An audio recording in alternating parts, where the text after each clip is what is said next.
Hello and welcome back to Mech Zone. In the last lecture, we have studied about convection and we also studied about forced convection and free convection.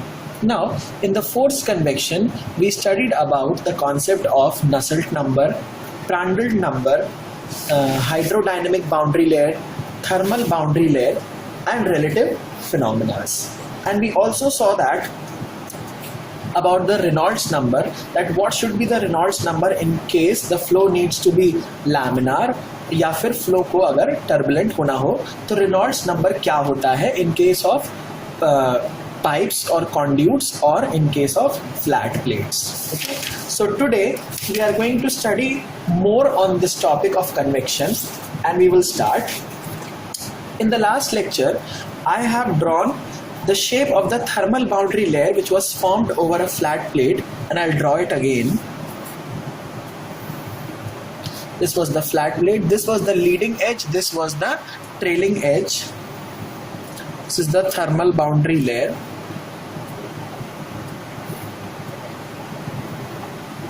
And this is the variation of temperature such that the heat is being transferred in the direction normal to the direction of the boundary layer. This is T infinity, that is temperature of the ambient.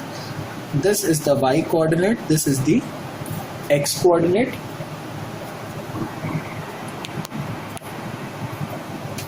Okay. And this is actually the thermal boundary layer thickness denoted by the term delta T, such that temperature is a function of x and y coordinates both. Now this is the temperature of the flat plate, let it be TW, and we will actually take it a condition that TW is greater than T infinite.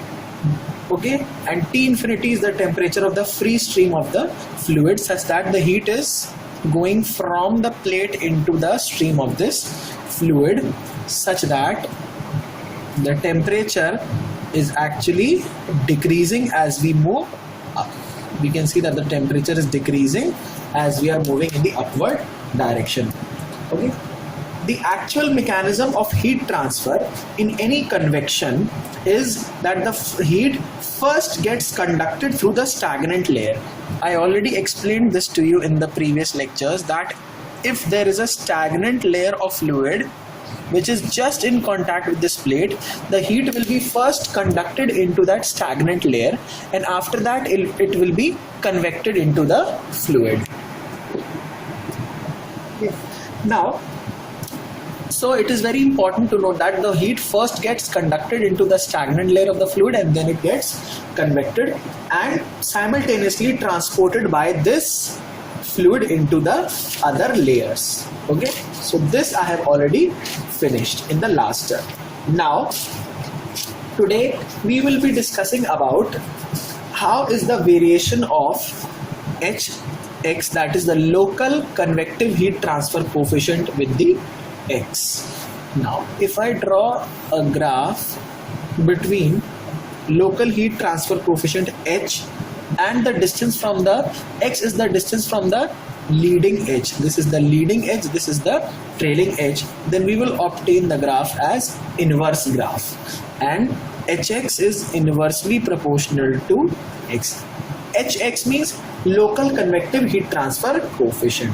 And one very important point to be noted here is that the spatial gradient of temperature within the fluid keeps on decreasing with the increase of x, and the local convective heat transfer coefficient also keeps on decreasing with the increase of x. जैसे जैसे हमारा x बढ़ता जाएगा, हमारा जो temperature special temperature gradient है, that is del t upon del y, ये भी क्या होगा, x के साथ डिक्रीज करेगा. ये इनवर्सली प्रोपोर्शनल टू x, मतलब जैसे जैसे x हमारा इंक्रीज हो रहा है स्पेशल ग्रेडियंट ऑफ टेम्परेचर हमारा डिक्रीज हो रहा है, और सेम बिहेवियर हमारा ऑब्जर्व होगा local convective heat transfer coefficient के साथ भी, कि वो भी हमारा डिक्रीज होगा.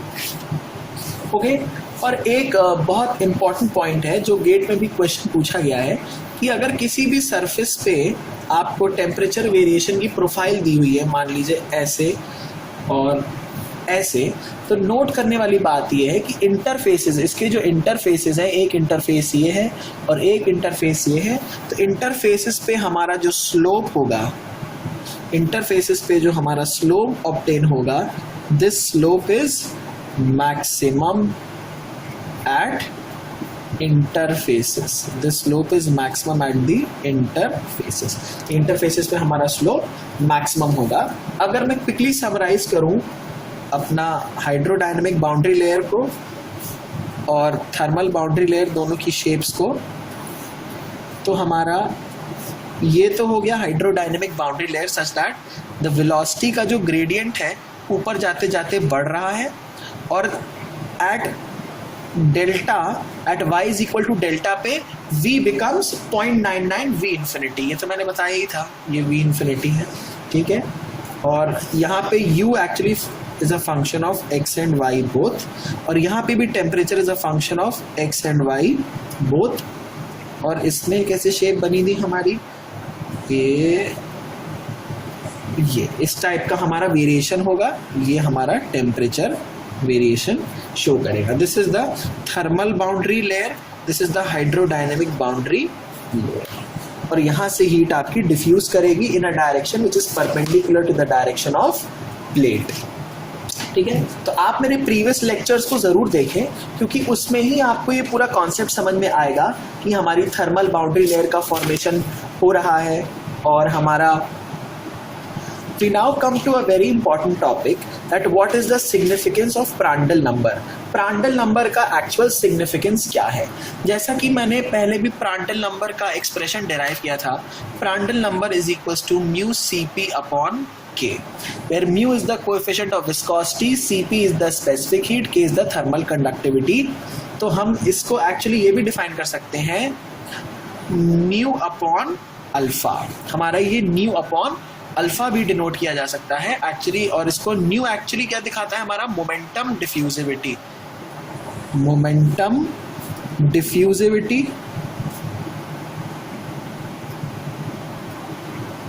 एंड के क्या दिखाता है, हमारा थर्मल डिफ्यूजिविटी, थर्मल डिफ्यूजिविटी। तो कभी कभी एग्जाम में डायरेक्टली भी पूछा जा सकता है कि what is the ratio of momentum diffusivity to the thermal diffusivity called as. तो ये हमारा कहलाता है Prandtl number. Actually Prandtl number का सिग्निफिकेंस मेन इसलिए है ताकि हम लोग डेल्टा और डेल्टा टी को आपस में कंपेयर कर सके। Delta is the thickness of the boundary layer, hydrodynamic boundary layer thickness, and delta T is the thickness of the thermal boundary layer. हम सबसे पहले सिस्टम का प्रांडल नंबर डिटरमाइन करते हैं। If the Prandtl number is less than 1, generally Prandtl number less than 1 ही होता है। Air के लिए ये होता है 0.69 के अराउंड, और वाटर के लिए होता है हमारा 0.34 के अराउंड, ठीक है। और प्रांडल नंबर फिक्स होता है, वो लोकल नहीं होता, वो एवरेज नहीं होता, वो बस सिर्फ प्रांडल नंबर ही होता है, ठीक है। तो आपको पता है कि हमारी जो डेल्टा था, delta was directly proportional to viscosity. जैसे जैसे विस्कोसिटी बढ़ती जाएगी, बाउंड्री लेयर थिकनेस हमारी बढ़ रही थी। क्यों? क्योंकि जैसे जैसे विस्कोसिटी बढ़ेगी तो आपका करस्पॉन्डिंग लेयर्स के बीच में रेजिस्टेंस भी बढ़ता जाएगा, और रेजिस्टेंस बढ़ेगा तो रिटार्डिंग फोर्सेस बढ़ेंगे, और रिटार्डिंग फोर्स बढ़ रहा था तो हमारी ये जो बाउंड्री लेयर की थिकनेस है वो भी धीरे धीरे हमारी बढ़ती जाती है।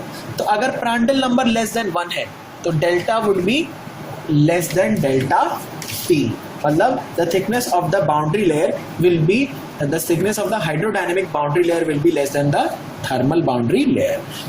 अगर प्रांडल नंबर इक्वल टू 1 है तो हमारा delta is equals to delta T हो जाएगा। ये कॉन्सेप्ट बहुत बार गेट और ईएससी में पूछा गया है कि प्रांडल नंबर की वैल्यू आप डिटरमाइन करिए, उसके बाद आप मुझे ये बताइए कि डेल्टा और डेल्टा टी में हमारा क्या रिलेशन है। फिर आपका आ गया, if Prandtl number is greater than 1 then delta is greater than delta T, then greater हो जाएगा आपका हाइड्रोडायनेमिक बाउंड्री लेयर की thickness will be greater than the thermal boundary layer thickness. और for any given fluid, for any given fluid एक formula आपको remember करना है। वो फॉर्मूला ये है delta T upon delta is equals to 1/1026 into Prandtl number की power -1/3। ये जो आपका फॉर्मूला है ये बहुत ज़्यादा इंपॉर्टेंट है और आपको इस फॉर्मूले को याद रखना है। Please remember this formula. इससे आपको अगर प्रांटल नंबर दिया हो, डेल्टा दिया हो और डेल्टा टी ना दिया हो, तो उससे हम ये फॉर्मूला यूज़ करके हम अपना डेल्टा टी इवैल्यूएट कर सकते हैं। ठीक है, और प्रांटल नंबर जो भी होता है ये हमेशा कांस्टेंट होता है किसी भी फ्लूइड के लिए। It is always constant for a fluid. और अगर हम रिलेशन देखें हाइड्रोडायनेमिक बाउंड्री लेयर थिकनेस और x के बीच में, तो actually it is directly proportional to the √x। मतलब जैसे जैसे आपका x बढ़ेगा, जैसे जैसे आपका x बढ़ेगा, आपकी हाइड्रोडायनेमिक बाउंड्री लेयर थिकनेस भी क्या होती जाएगी, इंक्रीज करती जाएगी। तो ये बहुत इंपॉर्टेंट रिलेशन है and we need to remember it. इस पे कई बार डायरेक्ट भी क्वेश्चन पूछा गया है कि इसी एक पर्टिकुलर लोकेशन x पर आपकी हाइड्रोडायनेमिक बाउंड्री लेयर की थिकनेस 1.3 mm है, से 1.3 mm है, फिर दूसरी बार x आपका बढ़ के दूसरा x2 हो गया, तो उसके करस्पॉन्डिंग आपकी हाइड्रोडायनेमिक बाउंड्री लेयर थिकनेस क्या होगी। तो ये न्यूमेरिकल्स हैं तो बहुत सिंपल ही, और ये आपसे पूछे भी गए हैं गेट और ESE में। और एक फॉर्मूला हमें और याद रखना है, that delta is equals to 4.64x upon √REX। REX is the local Reynolds number. Please mind कि x जहां भी लिखा होगा सबस्क्रिप्ट में वो एक्चुअली डिनोट करेगा लोकल फिनोमेना को। लोकल का मतलब है एक पर्टिकुलर रीजन की बात कर रहे हैं, ठीक है। लोकल मतलब एक पर्टिकुलर पॉइंट या फिर पर्टिकुलर रीजन की बात कर रहे हैं। तो ये भी फॉर्मूला आपको याद रखना पड़ेगा। नाउ अब इसी फॉर्मूला में अगर मैं REX को एक्सपैंड करूं,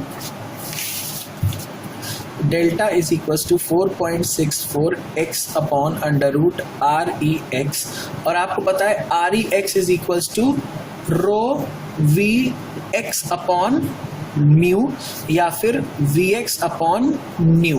तो ये वाली वैल्यू उठाकर मैं यहाँ अगर पुट कर दूं, तो delta is equals to 4.64x whole upon √Vx upon nu. तो यहाँ से आ जाएगा delta is equals to 4.64x। अब यहाँ से √x और ऊपर x, तो √x हो गया, और ये आपका हो जाएगा न्यू ऊपर चला जाएगा, x म्यू अपॉन v, ये हो गया। ठीक है, तो डेल्टा जो है it is directly proportional to √x and delta is directly proportional to nu. तो यहाँ से delta is directly proportional to √x and delta is directly proportional to √न्यू। ये 2 पॉइंट्स हमें याद रखने हैं। ओके, और अगर हम लोकल नसेल्ट नंबर की बात करें, लोकल नसेल्ट नंबर की अगर हम बात करें, तो क्या आ जाएगा HX upon K liquid. HL upon K होता था, तो वहां L की जगह हमने क्या ले लिया है, X ले लिया है, HX upon K liquid. Okay, और एक और इम्पॉर्टेंट रिलेशन है, that is NUX is equals to HX upon K is equals to 0.332 REX की पावर 1/2 and Prandtl number की power 1/3. NUX means the local Nusselt number is equals to 0.332, the local Reynolds number की power 1/2 और Prandtl number की power 1/3. अब Prandtl number के लिए मैंने x क्यों नहीं लिखा, वो इसलिए नहीं लिखा क्योंकि Prandtl number किसी भी फ्लूइड के लिए कांस्टेंट होता है, ठीक है। वो लोकल और एवरेज इसमें कोई कॉन्सेप्ट नहीं आएगा। ओके, नाउ अब हम आगे बढ़ते हैं और अब हम देखेंगे कि हमारा जो हाइड्रोडायनेमिक बाउंड्री लेयर का वेरिएशन, मतलब उसमें ग्राफ एक हमें देखना है, that is if I plot a graph HX versus X। Okay, तो HX वर्सेस X अगर हम देखें, तो जैसे जैसे X बढ़ता है HX की वैल्यू तो घटती है, ठीक है, सबसे पहले घटेगी। ये वो रीजन है जहां उसकी वैल्यू घटेगी। फिर जब बीच में बाउंड्री लेयर में एक ट्रांजिशन जोन आता है, ट्रांजिशन जोन में इसकी वैल्यू शूट अप होके बढ़ जाती है, और फिर ट्रांजिशन पीरियड के बाद इसकी वैल्यू ऐसे जाती है, ठीक है। तो ये ग्राफ इंपॉर्टेंट है, प्लीज इसको ग्राफ को रिमेंबर रखें। ये जो पोर्शन है ये हमारा ट्रांजिशन जोन है, this portion is our transition zone. और एक क्वेश्चन जो गेट में पूछा गया था, मैं आपको बता रहा हूँ, पूछा ये था कि आपका स्फीयर है, ठीक है, यहाँ से किसी भी फ्लूइड का फ्लो हो रहा है, ठीक है, आपको मुझे ये बताना है, इसको 4 पार्ट में डिवाइड किया था, 1 2 sorry this was 1, this was 2, this was 3, this was 4, ठीक है। तो इन 4 पार्ट में से फ्लो किस पॉइंट पर आपका लैमिनार फ्लो होगा, किस रीजन में आपका फ्लो लैमिनार होगा।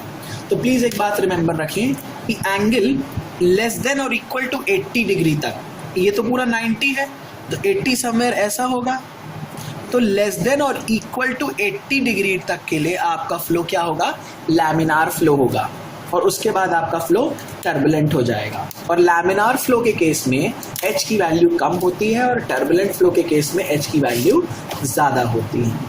ओके, तो ये क्वेश्चन आपका गेट में पूछा गया था, जो बहुत ही सिंपल सा क्वेश्चन था। नाउ अभी तो बात हमने की थी local convective heat transfer coefficient की, बट एक और हीट ट्रांसफर कोफिशिएंट है, that is HL। HL is the average heat transfer coefficient, average heat transfer coefficient, ठीक है। और HL का फॉर्मूला मैं पूरा डिराइव नहीं कर रहा हूँ क्योंकि derivation is not important, you just need to remember the formula 1/L 0 to L HX dx, okay, this is the formula for the average heat transfer. Average का मतलब है कि पूरे एक रीजन का आपने क्या निकाल लिया, एवरेज वैल्यू कंसिडर कर लिया। लोकल का मतलब मान लीजिए पर्टिकुलर यहाँ पर या पर्टिकुलर यहाँ पर, वो था हमारा लोकल, बट एवरेज की जब भी बात होगी मतलब पूरे रीजन की बात हो रही होगी। ओके, तो ये चीज था हमारा average heat transfer coefficient. Okay, और अगर आपको कोई भी कॉन्सेप्ट नहीं समझ में आ रहा है तो प्लीज़ एक बार मेरे पुराने लेक्चर्स को ज़रूर रेफ़र करें, वहाँ से आपको काफ़ी चीज़ें रिकॉल हो जाएंगी। ओके, और आपको ज़्यादा डाउट्स नहीं होंगे। अगर हम बात करें एवरेज नसेल्ट नंबर की, एवरेज नसेल्ट नंबर की, तो ये हो जाएगा NuL। Okay, L stands for the average subscript and NuL would be equals to 2 times NuX, मतलब जो हमारा लोकल नसेल्ट नंबर था उसका जस्ट दुगना हो जाएगा। और आपको पता है जो हमारा लोकल नसेल्ट नंबर था उसका फॉर्मूला था 0.332 RX पावर हाफ PR की पावर 1/3। तो जो NuL हो जाएगा HL upon K, H bar, actually H bar means average convective heat transfer coefficient 0.664, इसका जस्ट डबल करना है 664 ReL की पावर 1/2 PR की पावर 1/3। प्रांडल नंबर में फिर मैंने L इसलिए नहीं लिखा क्योंकि वो कांस्टेंट रहेगा, उसमें एवरेज और लोकल का कोई भी कॉन्सेप्ट नहीं आएगा। मेरा जो रेनॉल्ड्स नंबर है ये हमारा है लोकल रेनॉल्ड्स नंबर। ये जो हमारा एवरेज रेनॉल्ड्स नंबर है तो ReL क्या हो जाएगा, ρVL अपॉन म्यू, और ये हो जाएगा VL upon mu, where L जो होगा ये वो डायमेंशन होगा जो कि आपका रेनॉल्ड्स नंबर कैलकुलेट करने में यूज होगा। ठीक है, तो ये फॉर्मूलाज हमें रिमेंबर करने हैं। नाउ अगर हम एक लिस्ट बनाएं कि क्या चीज़ किस पर डायरेक्टली या इन्वर्सली प्रोपोर्शनल है, तो डेल्टा T और RE they are directly proportional to √x, directly proportional to √x, directly proportional to x, अगर x की बात कर रहे हैं, ठीक है। और अगर हम hx की बात करें तो हमने देखी law it is inversely proportional to √x। Del t upon del y भी क्या था, इन्वर्सली प्रोपोर्शनल टू x था। Nusselt number directly proportional to x था, डायरेक्टली प्रोपोर्शनल टू x आ रहा है hx अपॉन k। और जो हमारा टाउ है वॉल शियर स्ट्रेस, ये भी हमारा इन्वर्सली प्रोपोर्शनल है 1/√x के। मतलब जैसे जैसे x आपका बढ़ता जाएगा आपका वॉल शेयर स्ट्रेस कम होता जाएगा। ओके, सो ये सब चीज़ें हमें ध्यान रखनी है। और एक और चीज़ जो थी कि average Nusselt number is equals to local वाले का ट्वाइस। ठीक है, लोकल वाले का डिटरमाइन करके उसका ट्वाइस कर देंगे तो हमें एवरेज नसेल्ट नंबर मिल जाएगा। अब एक बहुत इम्पॉर्टेंट पर बहुत छोटा सा टॉपिक है और उस टॉपिक का नाम है आपका कोलबर्न रेनॉल्ड्स एनालॉजी या रेनॉल्ड्स कोलबर्न एनालॉजी। ओके, तो जो टॉपिक है that is Reynolds Colburn analogy. और यहाँ पर हम एक और डायमेंशनलेस नंबर को इंट्रोड्यूस करेंगे दैट इज स्टैंटन नंबर। हम एक और डायमेंशनलेस नंबर को यहाँ पर हमने इंट्रोड्यूस किया है दैट इज स्टैंटन नंबर। और Stanton number is nothing but it is Nusselt number upon Reynolds number into Prandtl number. ये आपको फॉर्मूला याद रखना है कि जो स्टैंटन नंबर है it is equals to Nusselt number upon Reynolds into Prandtl number. तो अगर सबकी वैल्यू पुट करें, नसेल्ट नंबर का formula HX upon K, Reynolds number का rho V x upon mu और प्रांडल नंबर का म्यू CP अपॉन K, तो हमारा Stanton number STX, X means local Stanton number would come out to be HX upon rho V infinity CP। ये X जो है ये subscript में है, that is HX upon rho V CP is the formula for Stanton number. और यहाँ पर एक और डायमेंशनलेस नंबर ऑब्टेन किया गया that is the product of Reynolds and Prandtl number. इसको हमने कह दिया Peclet number. This was called as the Peclet number. और जो पेकलेट नंबर है it is mainly used in और it is mainly significant in the liquid metal cooling of nuclear reactors. It is significant in liquid metal cooling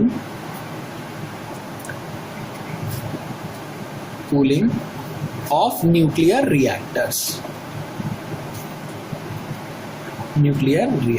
ठीक है, तो ये हो गया हमारा Peclet number. It is actually the product of Reynolds number and Prandtl number. तो हम Stanton number को ये भी लिख सकते हैं कि Stanton number is equals to Nusselt number upon Peclet number.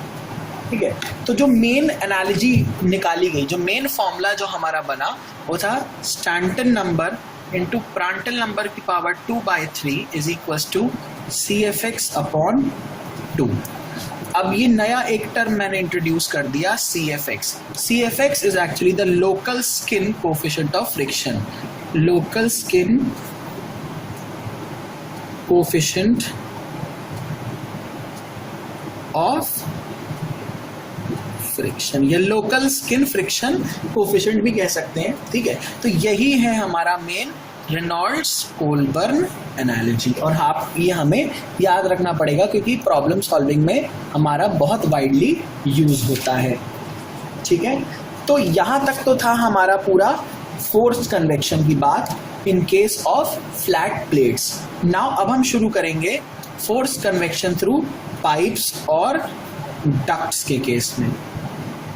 Pipes और डक्ट्स के केस में हम लोग यूज करेंगे। ठीक है, मान लीजिए कोई भी डक्ट है, तो डक्ट अगर रेक्टेंगुलर क्रॉस सेक्शन की है, इस टाइप की डक्ट है सच दैट ये डायमेंशन है A, ये है डायमेंशन B, तो जो हमारा कैरेक्टरिस्टिक डायमेंशन हो जाएगा, कैरेक्टरिस्टिक डायमेंशन जो हो जाता है वो होता है 4 एरिया अपॉन पेरीमीटर। ठीक है, तो जाएगा 4 एरिया ऑफ द रेक्टेंगल क्या होता है A इंटू B और पेरीमीटर क्या होता है 2A प्लस B, तो ये जाएगा 2AB upon A plus B। 2 से 2 टाइम्स से 4 कट जाएगा। This is the characteristic dimension. और अगर हमने पाइप की बात की, अगर हमने किसी एक राउंड पाइप की बात की, तो उसके केस में जो हमारा वेलोसिटी का डिस्ट्रीब्यूशन हो जाएगा that will be a parabolic variation of velocity such that at the mid line of the pipe, जो हमारे पाइप का मिड लाइन होगा वहां पर हमारी वेलोसिटी क्या होगी, maximum. V is maximum at mid line, V is maximum at mid line. ठीक है, तो ये था हमारा राउंड पाइप्स के केस में, ये था हमारा डक्ट्स के केस में।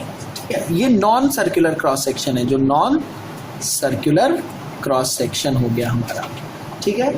नाउ एक यहाँ पर टर्म आएगा हमारा, that is bulk mean temperature. TB को कहेंगे बल्क मीन टेम्परेचर। अब ये देखिए, हो ये सकता है कि जो अलग अलग फ्लूइड की लेयर्स हैं उनका टेम्परेचर भी हो सकता है अलग अलग हो, ठीक है। तो अलग अलग लेयर्स का टेम्परेचर लेके एनालिसिस करना बहुत डिफिकल्ट हो जाता है, इसलिए हम लोग करते क्या है कि हम लोग सारी लेयर्स का एक एवरेज टेम्परेचर निकाल लेते हैं, सारी लेयर्स का एक एवरेज टेम्परेचर निकाल लेते हैं किसी भी एक पर्टिकुलर क्रॉस सेक्शन में, ठीक है। उसी को हम क्या कहते हैं, बल्क मीन टेम्परेचर, ठीक है। उसी को हम लोग क्या कहते हैं, बल्क मीन टेम्परेचर, ठीक है। Which takes into account the variation of temperature of the fluid layers with respect to R. मतलब डिफरेंट डिस्टेंस आर पे जो अलग अलग फ्लूइड लेयर्स का जो टेम्परेचर अलग अलग ऑब्टेन होगा, तो उन सबका हम लोग क्या निकाल लेते हैं, एक एवरेज निकाल लेते हैं, ठीक है। और इसका बल्क मीन टेम्परेचर का जो हमारा डायरेक्ट फॉर्मूला आता है वो है हमारा 202R RUTDR full upon R square into V mean. आप लोग देखते होंगे मैं अपने लेक्चर्स में अक्सर फॉर्मूले पर बहुत ज़्यादा स्ट्रेस देता हूँ। द रीज़न इज़ कि गेट के जितने भी क्वेश्चंस होते हैं 80% of them are formula based. Direct formula लगाकर भी आप आंसर निकाल सकते हो। स्पेशली अगर हम 2016 का पेपर एनालाइज करें, वो भी सेकेंड हाफ वाला जो पेपर हमारा आया था, सेकेंड दिन जो हुआ था मैकेनिकल, जो कि सबसे टफेस्ट पेपर था अभी तक की, मतलब गेट की हिस्ट्री में, जो आईएससी का 2008 के बाद ये 2016 का काफ़ी टफ पेपर आया था। तो उसमें काफ़ी क्वेश्चंस ऐसे थे जो बहुत ज़्यादा कॉन्सेप्चुअल थे। अब हर कोई इतना ज़्यादा दिमाग नहीं लगा सकता, तो पेपर जो है गेट का वो इतना ज़्यादा टफ नहीं बनाया जाता, क्योंकि ड्रॉप करने वाले बच्चे भी वो पेपर देंगे, फाइनल ईयर के बच्चे भी वो पेपर देंगे। तो फाइनल ईयर के जितने भी बच्चे होते हैं जो कि कॉलेजेस में पढ़ रहे होते हैं, वो इतना ज़्यादा पढ़ाई को लेके सीरियस नहीं होते, 5% ही सीरियस होते हैं। तो जो होते हैं उनका अच्छी जगह हो भी जाता है, बट जो नहीं होते उनको भी माइंड में रखकर हम लोग, मतलब जो IITs हैं, दे डिज़ाइन द पेपर। ओके, तो अब हमें दो इम्पॉर्टेंट कंडीशंस के बारे में पढ़ना है। पहला है हमारा कांस्टेंट हीट फ्लक्स और दूसरा होगा हमारा constant wall temperature.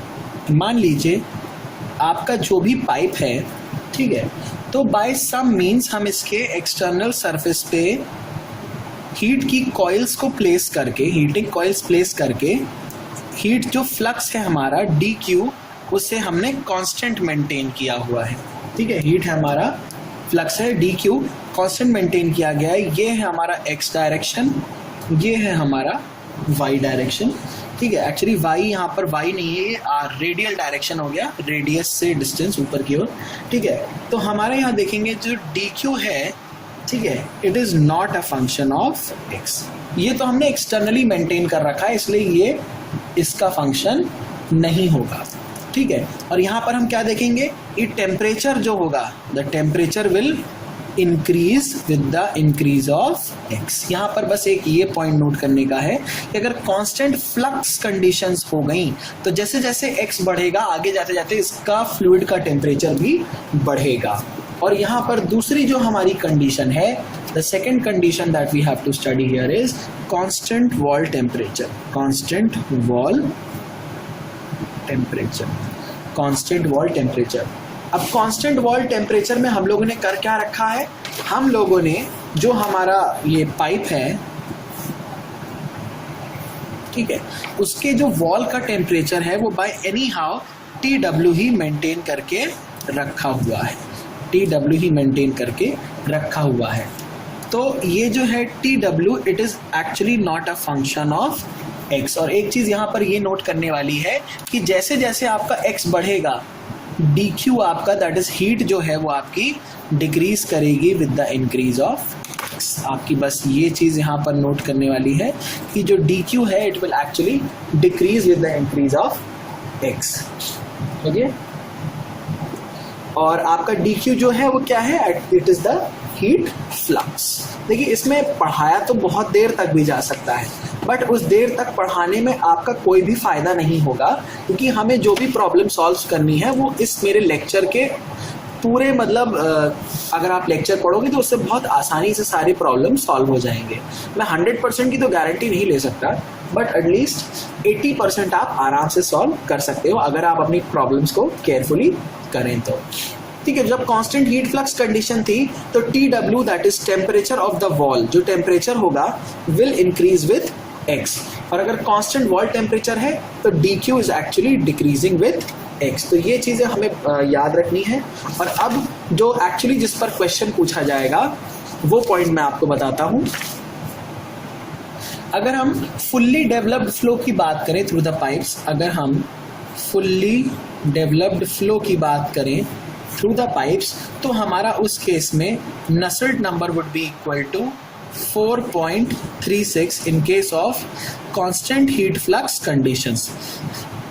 Constant heat flux conditions, ये आपको एक्चुअल वैल्यू याद रखनी पड़ेगी, 4.36 for constant heat flux, and Nusselt number is equals to 3.66 in case of constant wall temperature condition. Constant wall temperature condition. Okay तो बस यही values हैं जो हमें याद रखनी है, दैट इज 4.36 एंड 3.66। ये वैल्यूज अगर आपको याद है तो आप डायरेक्ट भी क्वेश्चन कर सकते हैं। ओके, अब जो लास्ट इसमें टॉपिक है हमारा वो है McAdams equation. McAdams equation, और मैक एडम इक्वेशंस पे 2 से 3 बार गेट और ESE में क्वेश्चंस पूछा गया है। ये है क्या, NU is equals to 0.023 RE की पावर 0.8 प्रांडल की पावर n। ये है हमारी मैक एडम्स इक्वेशन, और नसेल्ट नंबर किसके बराबर हो जाएगा, HD upon K। HD upon K, इसको हम लोग मैक एडम्स इक्वेशन भी कहते हैं या डिल्टस बोल्टर इक्वेशन भी कहा जाता है। वेयर n की वैल्यू क्या हो जाएगी, 0.4 अगर हीटिंग हो रही है पाइप में, और n की वैल्यू हो जाएगी 0.3 अगर कूलिंग हो रही है पाइप में। इसको कैसे याद रखें, हीट करोगे तो टेम्परेचर ज़्यादा, तो ज़्यादा कौन सी है 0.4, और कूलिंग करोगे तो टेम्परेचर कम, तो कम वैल्यू कैसी है 0.3 वैल्यू। ठीक है, तो ये हो गया हमारा फोर्स्ड कन्वेक्शन का सारा खेला। अब हम लोग जो शुरू कर रहे हैं, अब इसका लास्ट सेक्शन हम शुरू करने जा रहे हैं अपने हीट एंड मास ट्रांसफर का जो लास्ट सेक्शन है, दैट इज फ्री और नेचुरल कन्वेक्शन। Free convection